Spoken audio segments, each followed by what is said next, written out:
The assumption most people carry into retirement about their monthly spending turns out to be wrong in a very specific and very predictable way. And understanding exactly how it is wrong can change everything about how you plan. For decades, one number has dominated retirement planning conversations: 80%. The idea is simple: take what you earn before retirement, multiply it by zero point 0.8, and that is what you will need every year for the rest of your life. It is tidy, it is easy to calculate, and it is built on an assumption that almost never holds up in practice: that your spending will stay essentially flat for 20 or 30 years. Real retirement does not work that way.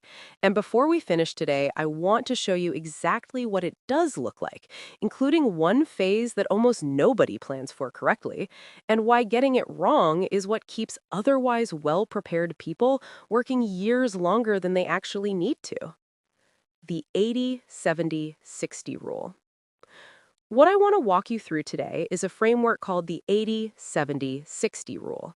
It does not replace careful planning. It replaces a one-size-fits-all assumption with something that actually reflects how retirees live.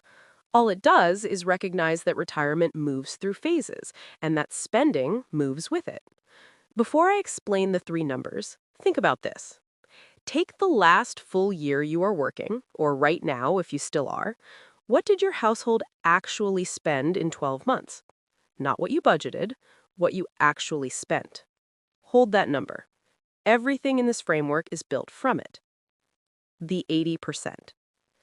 The first phase of retirement is what researchers sometimes call the go-go years. And the name fits. You're healthy, you're energetic, you have time you haven't had in 30 years, and a list of things you've been putting off for most of them: travel, home projects, the hobbies you kept saying you would get to eventually. This is the phase most people are picturing when they imagine retirement. And it is also the phase where careful, conservative people are most likely to be caught off guard, not because they made poor decisions, but because their plan was built around the wrong assumption. I think about a man I worked with. He was 63, a project manager from outside Columbus, Ohio, who had done genuinely careful work for 30 years.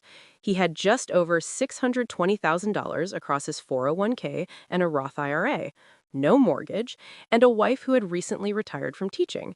They had always been conservative spenders. His whole plan assumed that frugality would carry into retirement automatically. What happened in the first 18 months surprised him. Two trips they'd been postponing for years, a complete kitchen renovation they'd been putting off since their youngest left home, a new vehicle. None of it was irresponsible. Every one of its decisions made sense.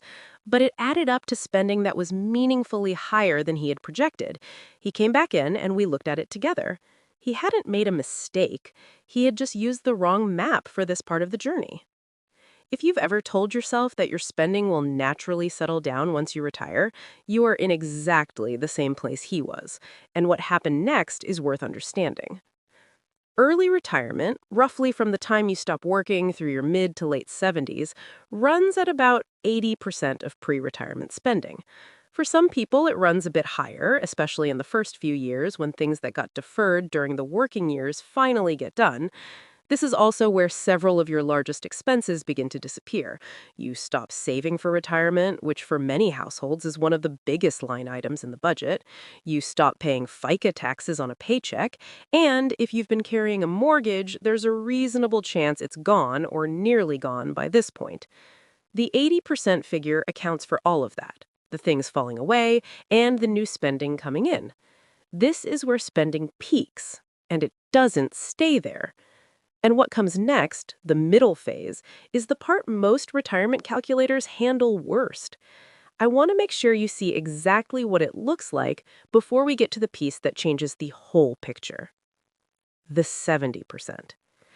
At some point in retirement, and this happens gradually, not at once, the pace naturally settles. The big trips become shorter or less frequent. The home projects are largely done. You're still active, you're still enjoying your life, but the spending that came with the early burst of freedom has begun to taper.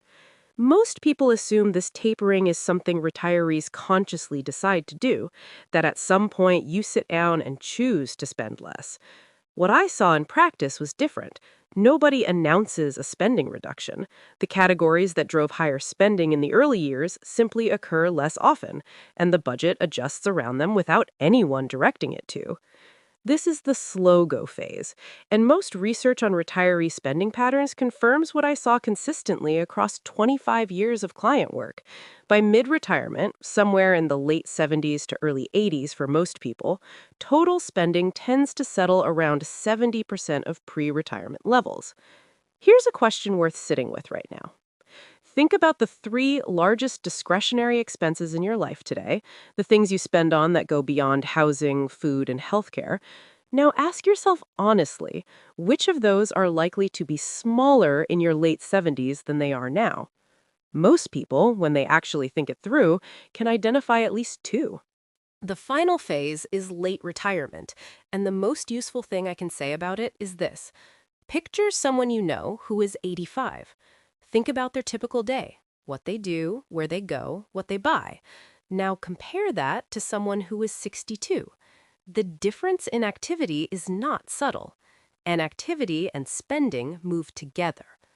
By the late 80s and into the 90s, discretionary spending, the flexible, lifestyle driven categories, is at its lowest. Overall spending for most households in this phase runs around 60% of pre retirement levels.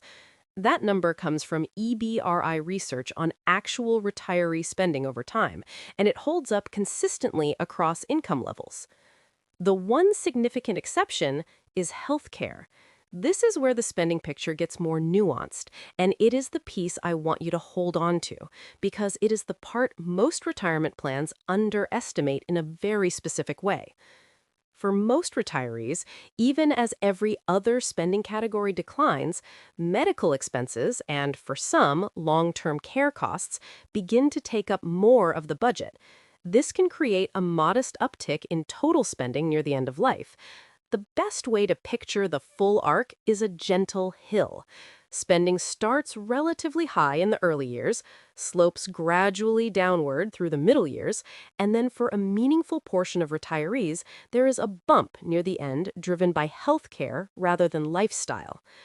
That bump rarely gets spending back to where it was at 65, but it is real, and it is worth building into your thinking, especially if you have a family history that suggests long-term care could be a factor. According to the U.S. Department of Health and Human Services, roughly 70% of people turning 65 today will need some form of long-term care in their lifetime. That is not a reason for alarm. It's a reason to have a plan. There is one more piece to this that ties the whole framework together, and it is the part that most directly affects how much you actually need to have saved before you stop working. I want to get to that now. Here's the honest answer to why any of this matters practically. The standard 80% rule, applied as a flat assumption across a 25 or 30-year retirement, can push your target savings number significantly higher than it needs to be. It can keep people working longer than they need to work.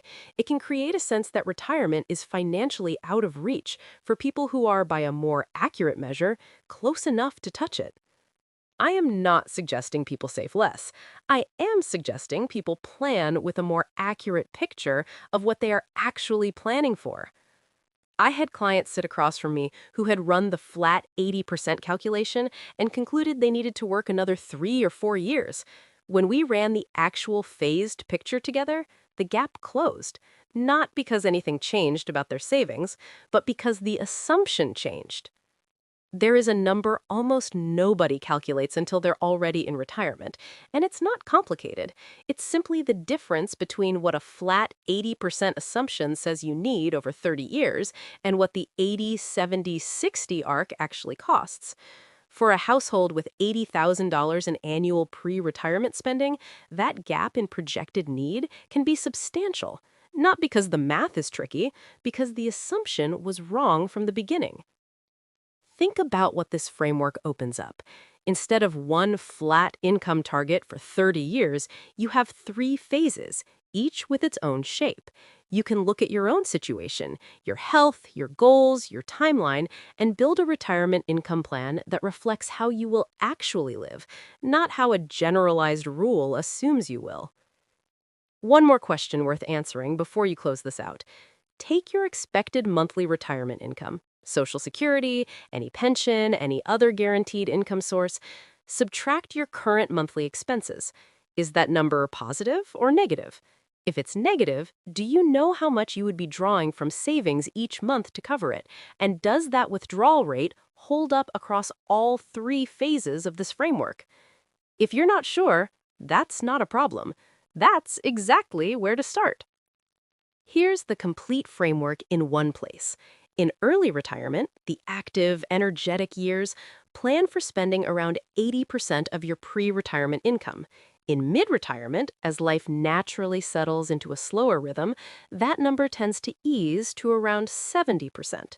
In late retirement, when daily life has become genuinely simpler, total spending for most households runs around 60%. And for some retirees, there is a modest healthcare-driven increase near the end of life that may push that number back towards 70%, not to 80%, but enough to plan for. Every retirement is its own situation. Your health matters. Whether you carry a mortgage into retirement matters. What your Social Security timing looks like matters. This framework does not replace any of that. It gives you an honest baseline to build from, one that reflects how retirees actually live, not how a 40-year-old rule of thumb assumes they do. Here's what I want you to do before you close this video. Write down that pre-retirement spending number you thought of at the beginning, then multiply it by 0.80, by 0.70, and by 0.60. Look at those 3 numbers side by side. That's your retirement in 3 phases, and it is almost certainly a different picture than a single flat assumption ever gave you. What changes when you see it that way isn't just the math, it's the decision. People who understand how spending actually evolves in retirement make different choices about when to retire, about how to structure their income, about what they actually need versus what an outdated rule told them they needed. That clarity is what this framework gives you, and it's yours now. If something in this shifted how you're thinking about your own timeline, leave it in the comments. I read every one, and the questions people share there shape what I cover next. And if you know someone who has been running their retirement math on a single flat assumption, send this to them. This kind of clarity is always easier when you're not working through it alone.